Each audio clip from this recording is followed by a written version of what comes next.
In diesem Video zeige ich dir, wie du mit nur 2 Zutaten deinen eigenen leckeren Joghurt selbst machen kannst.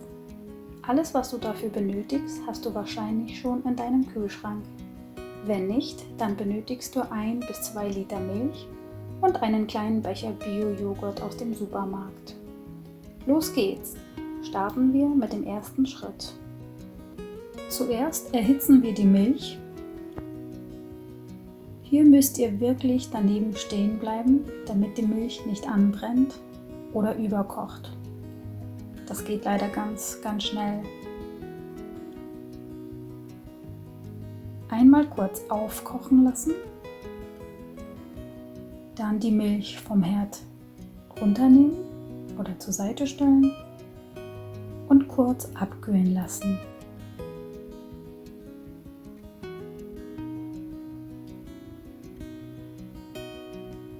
In der Zwischenzeit bereitet ihr schon mal die Gläser vor. Diese müssen aus hygienischen Gründen mit heißem Wasser ausgespült sein. Im zweiten Schritt die heiße Milch in die vorbereiteten Gläser abfüllen und die Milch jetzt auf die richtige Temperatur abkühlen lassen.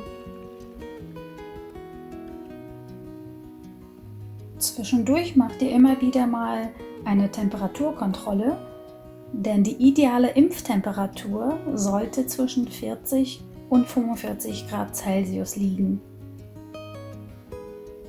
Ich mache die Fingerkontrolle. Die Milch sollte hierbei nicht zu heiß, aber auch nicht zu lauwarm sein. Jetzt kommen wir zum nächsten Schritt.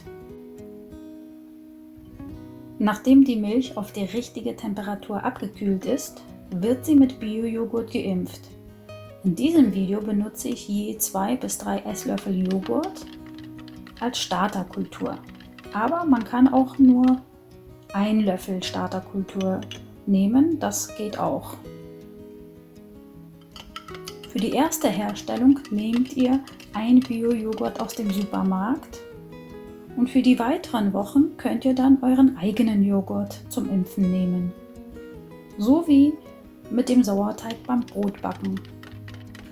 In diesem Video besteht meine Starterkultur jeweils zur Hälfte aus meinem eigenen Joghurt aus der letzten Herstellung und zur anderen Hälfte aus dem gekauften Bio-Joghurt aus dem Supermarkt. Das muss man aber nicht machen.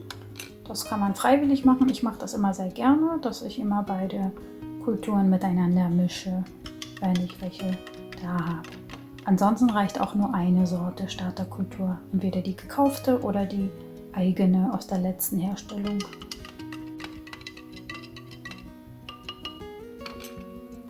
Jetzt alles sehr gut verrühren.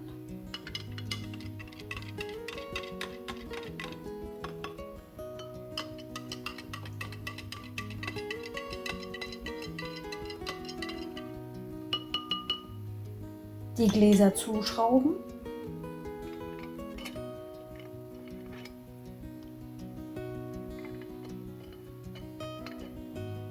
Und das Ganze jetzt über Nacht oder für mindestens 9 bis 12 Stunden an einem warmen Ort reifen lassen.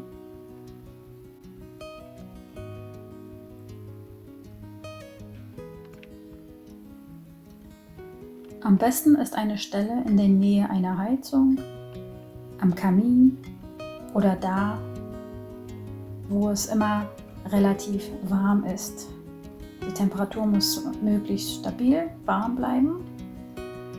Und damit die Wärme länger drinne bleibt, könnt ihr noch eine Decke mit reinpacken. Zum Warmhalten benutze ich hier in diesem Video eine Kühltasche bzw. eine Thermobox. Wenn man keine Kühltasche zu Hause hat, dann kann man auch eine dicke Decke oder einen Wollmantel nehmen. Das geht auch. So, Achtung, die Gläser dürfen jetzt nicht mehr bewegt werden.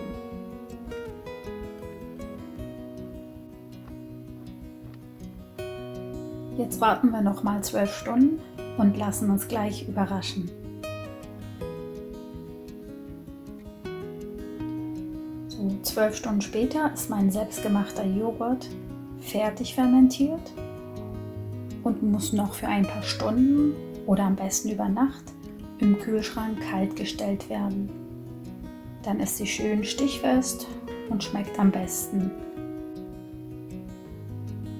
Außerdem wird durch die Kühlung der Fermentationsprozess unterbrochen.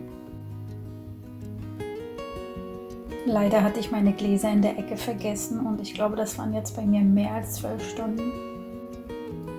Aber wir werden gleich sehen, was rauskommt.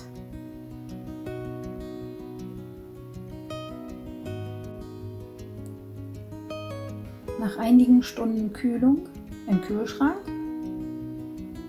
beziehungsweise hier eine Nacht später, ist hier das fertige Ergebnis von unserem selbstgemachten Joghurt.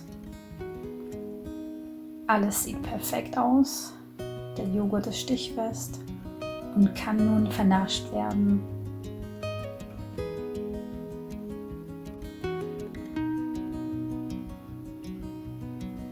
Für euch probiere ich mal ein wenig davon.